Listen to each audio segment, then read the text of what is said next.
A very good afternoon to you and welcome to NTV at One. My name is Edmond Nyabola. We are following up on several issues, including some developing news at this hour. An administration police officer has been shot dead and 2 Cuban doctors abducted in Mandera early this morning. Security personnel in Mandera are patrolling the Kenya-Somalia border, trying to locate the whereabouts of the 2 Cuban medics. The doctors who were abducted by suspected militia were on their way to work when the incident occurred. Tension is high in Mandera County as security personnel carry out an operation seeking to locate 2 Cuban medics who were abducted at around 9 o'clock Friday morning as they were heading to work. Under the escort of 2 police officers, one officer from Administration Police and the other one from Kenya Police Service respectively. Along the way, they were blocked by 2 Probox cars. Unfortunately, the administration police officer was shot and fatally wounded. The criminals... The doctors are Dr. Asel Correa, who is a general physician, and Dr. Landy Rodriguez, who is a surgeon. The occupants in the 2 cars, believed to be Al-Shabaab militants, got out and opened fire, killing one of the 2 officers who were escorting the medics. Thereafter, the militants took the doctors from the county government vehicle and forced them into one of their cars and drove off towards the Kenya-Somalia border. So far, the county government vehicle, which belongs to hospital, has been recovered, and the driver is being held with us for interrogation, for purposes of interrogation. According to police spokesman Charles Owino, the perpetrators have managed to cross over to Somalia. Mandera is about a kilometer away from the main Kenya-Somalia border. The abducted doctors are among the 100 Cuban specialists who arrived in the country in June 2018. Vincent Odur, NTV. Joining us from Mandera County to talk more about this is our Daily Nation reporter Manasseh Osialo, live on phone. Manasseh, what are you learning about this as we speak? Thank you, Edmond. Up to now, the search and the rescue mission is still on, and no fruits have been, or rather, nothing has been reported to maybe closing in or getting closer to the abductors. And as we talk, the county commissioner, the deputy county commissioner, and the regional commissioner, Mr. Mohammed Berik, are still holed up in a meeting up to now. And we're expecting them maybe to come out and give us a brief on the whole issue that took place at about 9 a.m. All right. Could you tell us what the distance is between the place where they were abducted and the Kenya-Somalia border, really, to get to understand how they made away with the 2 doctors? From the incident, the scene of incident to the border is less than 2 kilometers from the Mandera town, and it happened just at the heart of the town. And the majority of people were around they didn't understand what was going on until the gunshots were fired. That's when they realized something abnormal was happening. So the distance is less 2 kilometers, and there are so many different routes one can use towards Somalia from the main town. All right. We understand the car that was carrying the 2 doctors and was headed to work has been impounded by the police. What are you learning about that? The car remained at the scene of incident because it looked like the driver took off and the police officer was shot inside that car. So the car was recovered at the scene of the incident, but the other 2 cars that were used by the abductors were nowhere to be seen, and they are yet to be located within the town or any other place within Mandera. What is the security situation like finally over there in Mandera right now? As we speak, the tension remains high. The incident has really affected the livelihood of the locals. Many businesses are still closed up to now, and it has affected even the Friday prayers. Remember, this is a Muslim population, and very few people, you will hear few areas with the mosque services going on up to now. Generally, the tension has remained high. All right. Thank you so much, Manasseh Osialo, a Daily Nation reporter from Mandera County, talking to us about this developing story of 2 Cuban doctors having been abducted by suspected Al-Shabaab militants this morning. They were on their way to work, and one security officer who was escorting them was shot dead. Now, moving on, a meeting organized by the government to discuss the draft motor vehicle policy that seeks to eventually phase out the importation of second-hand cars aborted following disagreements over the policy. Members of the Kenya Auto Bazaar Association disrupted the events as they accused the government of failing to consult with them in drafting the policy. NTV's Silas Apollo was at the meeting and now joins us live from the Nation Center in our newsroom. Silas, what are you learning about what happened this morning? Yes, Edmond, just as you said, it was supposed to be a consultative meeting, of course, between the government and members of the Kenya Bazaar Association. Not just bazaar associations alone, but also members, of course, who are involved in the importation of second-hand cars in the country to discuss the national automotive policy, which, of course, the government says is supposed to phase out the importation of second-hand vehicles. This is supposed to be done gradually. They say, first of all, they're reducing the number of years of vehicles supposed to be imported from 8 years, of course, to 5 years. Of course, this eventually will be pushed to 3 years. The argument by the members of the Kenya Auto Bazaar Association was that this was not a consultative meeting. The government ought to have consulted them before the policy was drafted. If you talk to the government, of course, the government is of a different opinion. The government says the reason why we had this consultative meeting today was so that we get the input of everyone, including the Kenya Auto Bazaar Association and other stakeholders. And once we've gotten their input, then we can include it in the policy. Members of the Bazaar Association are of a different view. They say that today was more of a meeting to ratify, of course, the agreements that the government have put in place to ratify some of the clauses in the policy, which of course they disagree with totally in entirety. One of the points of departure is that, of course, you cannot start saying that we need to manufacture a vehicle locally, yet in terms of manufacturing, we are not at par in terms of capacity, in terms of the infrastructure that is supposed to manufacture vehicles. And so this has to be done gradually. Of course, they also talk about the number of unemployment, of course, the number of jobs that will be lost. They say the industry, which is the importation industry, employs quite a number of people. And so stopping the importation of second-hand cars is likely to hamper that and take away the jobs. You remember the industry, of course, the importation of the second-hand cars is valued at billions of shillings. So that's basically part of the argument. The government is of a different view. They say that this is not supposed to face people out of business, but in terms of having locally manufactured vehicles sold locally, or selling vehicles that are manufactured locally, will create thousands and thousands of jobs. That's the arguments by the government. So it's still a push and pull between the government and members of the Kenya Auto Bazaar Association. There's also stakeholders in that area. And of course, they had different views. They spoke a lot about all these issues. And here are the bites of what they talked about.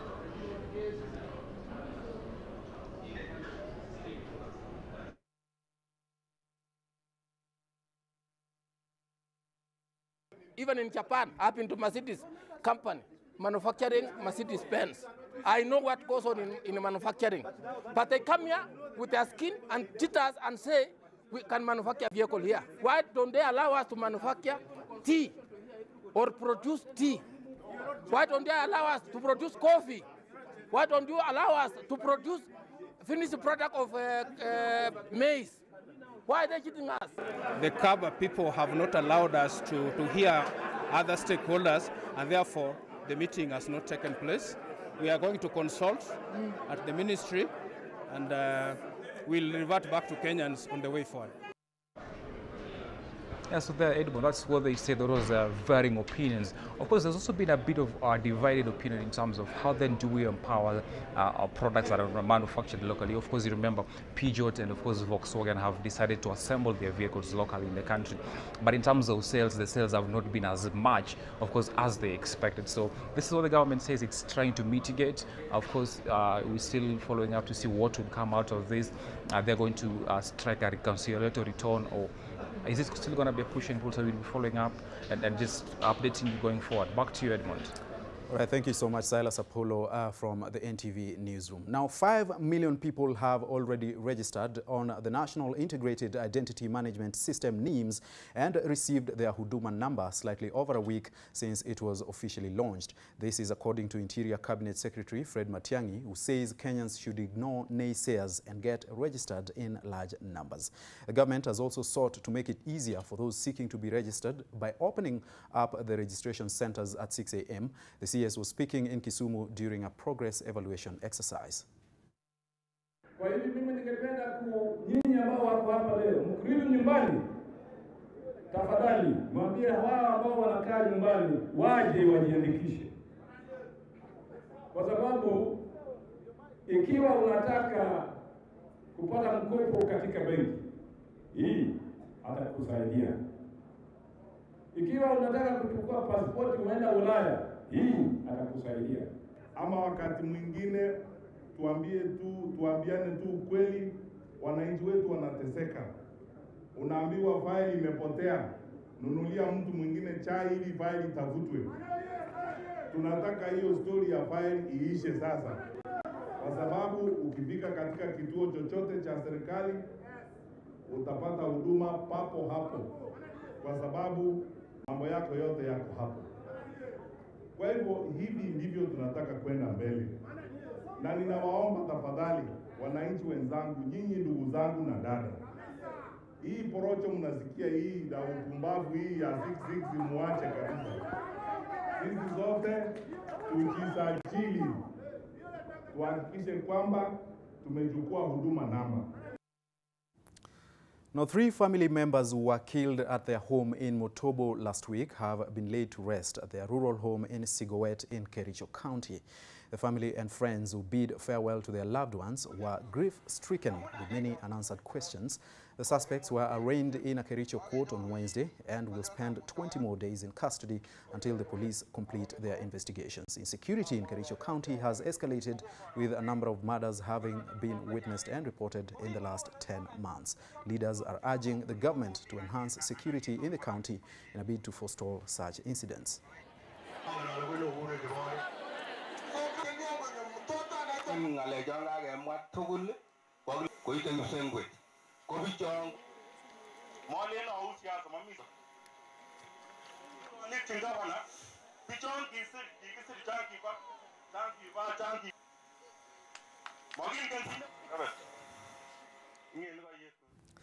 Now, the National Water Harvesting and Storage Authority has commenced mitigation measures to curb adverse effects of floods in Baringo South. Building of dikes on the river shores for affected areas is in its first phase. The project is scheduled for completion before the long rains begin, and areas with rivers that cannot retain rainwater are the focus. The building of the dikes is a welcome development to residents in the area who for a long time have been adversely affected when heavy rains are experienced.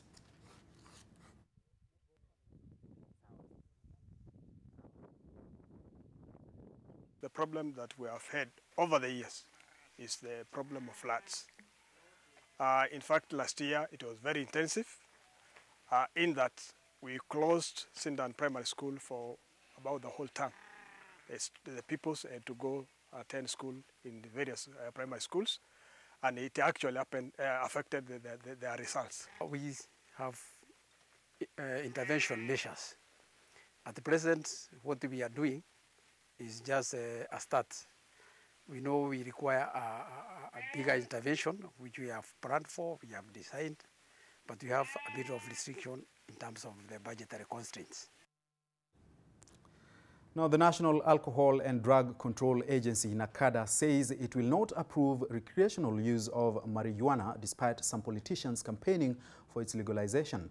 According to Vincent Mwasia, a director at the agency, legalization will only damage the country further, as many Kenyans have fallen victim of substance abuse and related disorders, yet they are not aware of it or do not have access to addiction treatment. Most of these politicians who are pushing for the legalization of marijuana, it's an excitement they are creating. And that's, it's not a good idea. But that's where my beef starts. That when I want to excite young people, I'll wake up and say that we are going to legalize bangi for you. then you create an excitement. I mean, bro, out of the 200 rehabilitation centers that I've visited, majority of the people who are inside there have mental issues. And if you talk to the people who are attending to them, they tell you that most of these people have been brought there because of smoking marijuana. Now, let's move on to the next story. And the government is banking on the establishment of critical infrastructure, police units to safeguard heavy investment made in the petroleum sector as the country looks to commence commercial exploration of its oil. Speaking during the unveiling of the first quarter of the 2019 Petroleum Industry Magazine, Interior Principal Secretary Karanja Kibicho says the units were established as part of the ongoing reforms in the police service and reiterated the need to safeguard investment in Kenya's oil sector to enhance the economy and its performance. Innate, because I know the areas of interest other than your retail outlets would be in Mombasa, would be in Nairobi. Innate, we have special people who are mandated every morning to look at that area. We recognize that the good people that Andrew was talking about who have brought those millions of dollars into our country as investment wouldn't dare if every morning all we hear is trouble, every morning all we hear are explosions, every morning all we know is unpredictability. Now, the newly introduced taxes on SACCO members' dividend may discourage people from joining cooperative societies. This is according to Amica SACCO Chief Executive Officer James Mbui. He says the increase of the tax from 5 to 10% has led to members receiving minimal dividends, with others opting not to continue saving with their societies. The new tax on dividend took effect in January, and many members of the cooperative societies are not aware of the new rates. Amica SACCO, which has branches in all Mount Kenya counties and Nairobi, last year registered a 30% growth on revenue, numbers that were revealed during the SACCO's AGM yesterday. The SACCO attributed their impressive growth on revenue to introduction of alternative business channels, aggressive loan collection, and attractive products and services. We thought that the only good thing is that nowadays they may not even have a shopping visa and so on, and therefore it's Now, companies have been urged to focus on the mental state of their employees as cases of mental health-related conditions such as depression continue to rise in the country. Speaking during the 7th Human Resource Forum for online job platform Breta Monday, Jacqueline Kitulu, the president of the Kenya Medical Association, revealed that health and productivity are interlinked and employers need to ensure their workforce is healthy to ensure a healthy bottom line. This is set to create a conducive environment for employees to work in.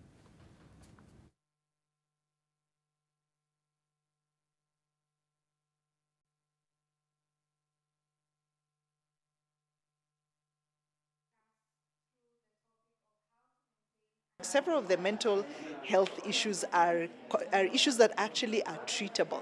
They are manageable. There's treatment which doesn't necessarily include medication alone, but also even just in terms of counseling, in terms of working with psychologists, and ensures that we have healthy persons out there. So that focus, indeed, we need to increase an awareness on it and ensure that those who are suffering from depression in the workplace, those who are suffering from anxiety, have solutions. That is a story that needs to be looked into indeed. Now, 3 girls are nursing wounds at Kilgoris Level 4 Hospital in Narok after a neighbor allegedly defiled them. The 3 girls, aged 13, 11, and 15, were reportedly molested by a man identified as Philip Kiplangat. Lillian Olutua, a clinician at Kilgoris Hospital, confirmed that 2 of the girls are sisters and the other is a friend. That's a story we are looking at right now. We will give you the pictures in a short while and, of course, following up on it as well in Kilgoris. Now, 40 betting and gambling machines were destroyed during a crackdown exercise in Nandi County, with County Commissioner George Natembeya warning those involved of stern action should they continue with the business. He oversaw the destruction of the machines seized from entertainment joints across the county. He advised parents to look after their children during this April holiday and advised them against betting games which have been banned by the government as they pose a great risk to their well-being.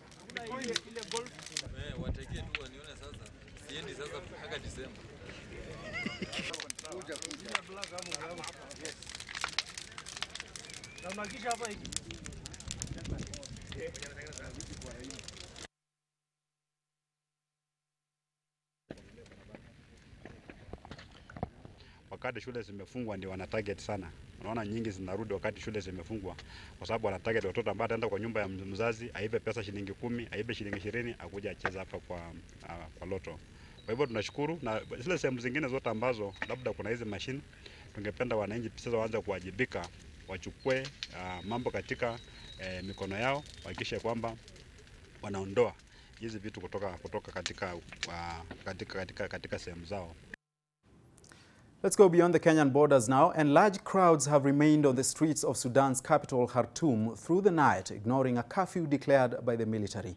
Meanwhile, Sudan Minister for Defense Awad Ibn Auf has been sworn in as chief of the new military council that takes over from the ousted leader Omar al-Bashir. Longtime President al-Bashir was overthrown and arrested on Thursday after relentless street protests. The streets of Khartoum are yet to get rest. In the past months, they have played host to the anti-government protest, which culminated in the ousting of the 30-year rule of President Omar al-Bashir.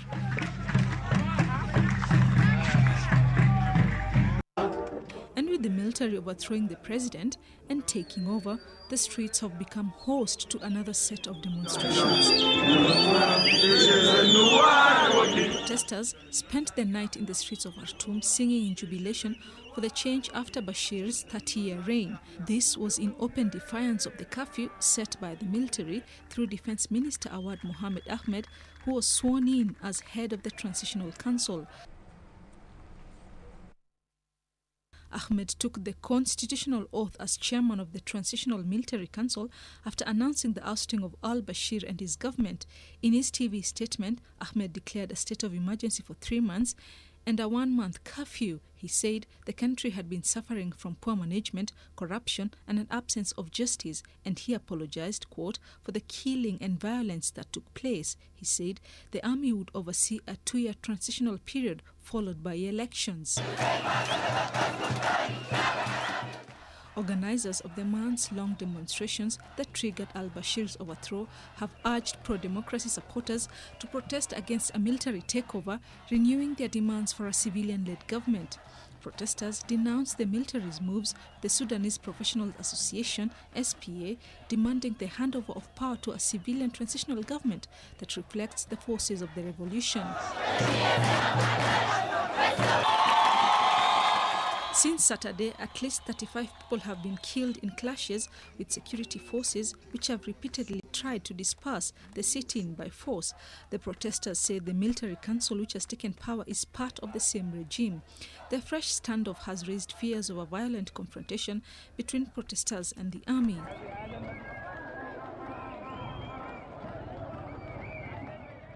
The US has urged Sudan's military to incorporate civilians into the government. The European Union has, however, called for calm between the civilians led by SPA and the military.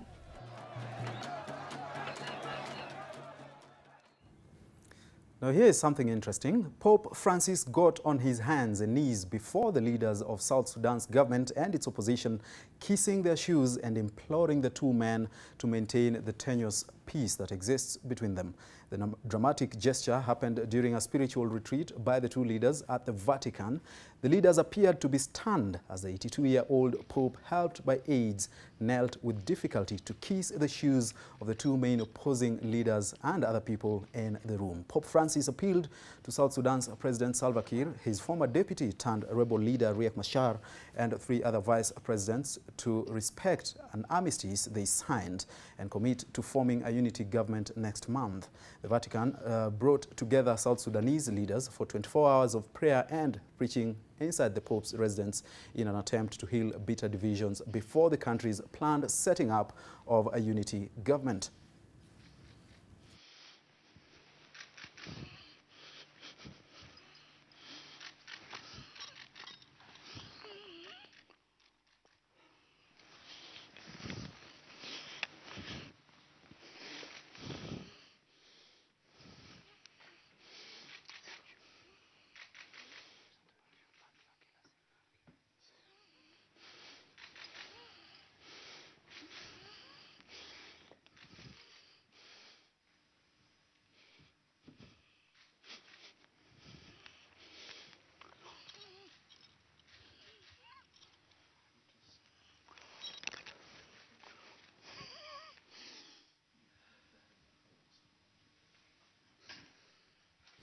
Interesting pictures there. Now, something to look forward to this evening is, of course, the draw of the African Cup of Nations 2019 to be held in Cairo. Our sports anchor Sean Kadovilis has that story and much more.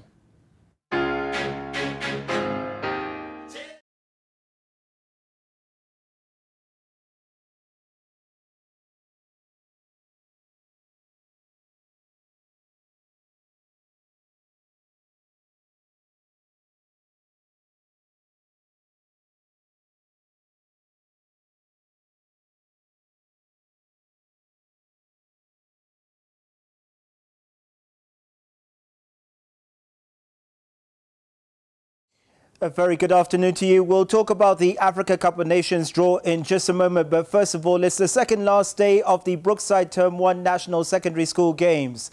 This means we are inching closer and closer to finding out who will represent the country during the Brookside East Africa Secondary School Games. It has been an action-packed morning, and Ida Waringa is in Mombasa with more details. Ida, who's qualified for the finals so far?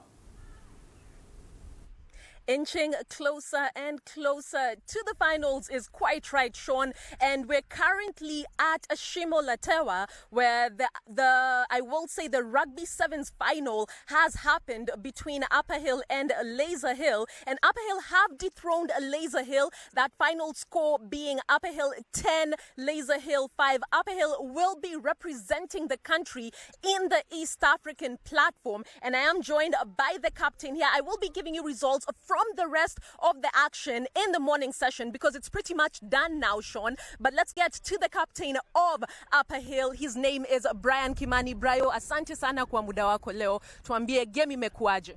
The game was good, ilikuwa sawa, ilikuwa fun. Tuseme it's all about God because we put all our hard work there. Now, what next? Kesho ni finali, or rather, kesho ni finali, and then after that, you will be representing the country when we talk about East African platform. Najisikiaje? Najisikia poa because it is good. Tuna represent Kenya, shule na pia ourselves. So, we are confident to go. Lazima tuchukue bado the same thing. Na tuambie, hard work ime pay off, mmekuwa mkitrainaje mazoezi? Tumekuwa tukitrain, tuseme we do good. It's all about God. Tumekuwa tukitrain anytime because it's all about, we thank the coach and God first. Thanks so much, Brayo. Hongera sana, kila laheri. That being Brian Kimani, as I've said, captain of the Upper Hill team. They will be making it to East Africa. They have won the final of the Rugby Sevens, Sean. It's looking very good here. Action is done here at Shimo Latewa. It's also done on the other side at Shanzu Teachers Training College. There was a bit of athletics earlier on at Mbaraki. And just to take you through some of the other results when we talk about Rugby 15s, because this was Rugby 7s, champions, and it will be a very interesting one between Dagoretti and the very informed Kakamega. This after Dagoretti dismissed Kangaroo 33-0 and Kakamega did a see-off Alliance 22-3. Now, very interesting is that this is Dagoretti's maiden 15s team in the final. This is their first 15s team. They have been taking part in the rugby school games, but they've been doing that with the 7s team. So it's very interesting that this is their first time fielding a 15s team, and they've made it all the way, Sean,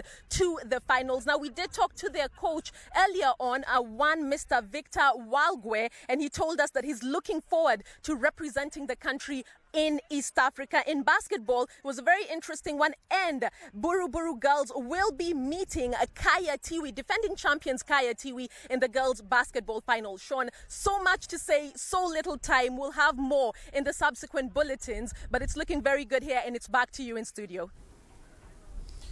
All right, thanks very much. Ida Waringa in Mombasa. Looks very, very hot there, by the way. Now, the draw for the 2019 Africa Cup of Nations takes place tonight at 9 p.m. in Cairo. Teams have been separated into 4 seeding pots, and that's based on the FIFA World Rankings that were released on the 4th of April. They will then be drawn into 6 groups of 4. Kenya is in pot 3 alongside Mauritania, South Africa, Uganda, Benin and Madagascar. Pot 1, by the way, contains the highest seeded, which are hosts Egypt, defending champions Cameroon, Senegal, Tunisia, Nigeria and Morocco. This will be the first AFCON to be held in June-July rather than the traditional January-February period, and it will therefore feature most of the continent's top players who ply their trade in Europe's top leagues.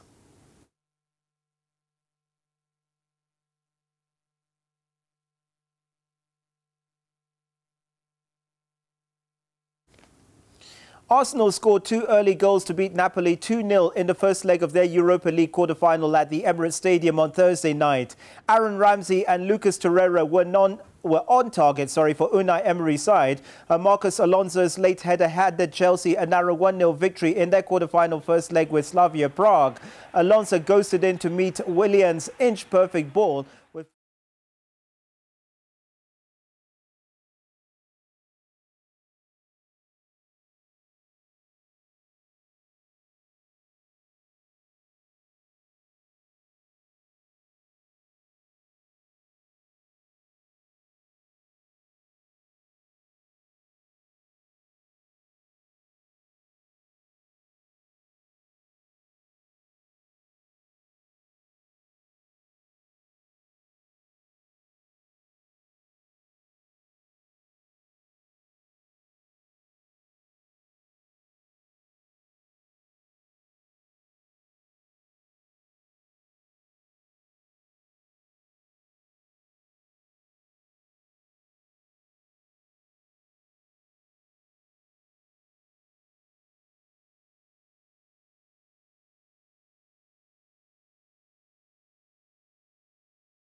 Headlines including the abduction of 2 Cuban doctors in Mandera County. We'll have those details on NTV Alasiri at 4 p.m, 7 p.m, NTV Jioni, and of course 9 p.m. on NTV Weekend Edition. That's all we had for you at this hour. Goodbye. My name is Edmond Nyabola.